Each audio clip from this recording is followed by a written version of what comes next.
বন্ধুরা, আজকে আমি যেখানে গিয়েছিলাম এখানে এর আগেও এই ভিডিওগুলো আপনাদের দেখাইছি, তারপরও আবার দেখাচ্ছি। এবং এখানে প্রতিদিন বিকেলে এরকম একটা টুরিস্টের জায়গার মতো হয়ে যায়, টুরিস্ট স্পট হয়ে যায় আর কি।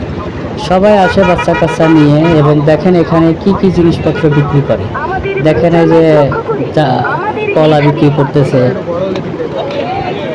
ওদিকে আগে দেখালাম ছালাতে যেখানে খেলা হয়, দেখেন 3টা মারতে পারলে 2টা ফ্রি। কেউ পারে না অবশ্যই, বাচ্চা কাচ্চা নিয়ে সবাই আসে। অনেক রকম বাহারি জিনিসপত্র নিয়ে সবাই এখানে বসে যায় বিক্রির উদ্দেশ্যে। দেখেন সবাই পরিবার সহ এখানে ঘুরতে আসে। হট করে এই মহিলাটা এখান থেকে শাক তুলতেছে।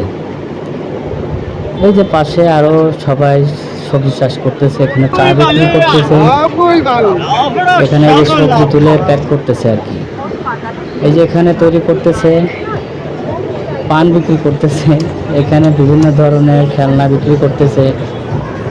বিভিন্ন ধরনের লোকজন এখানে আসে এবং বিকেলটা খুব ভালোভাবে উপভোগ করে। তা আমিও সময় পেলে এখানে চলে আসি, ভালোই কাটে সময়টা। তো বন্ধুরা, আমার এই ভিডিওটা কেমন লাগলো অবশ্যই আপনারা জানাবেন এবং লাইক কমেন্ট করে পাশে থাকবেন।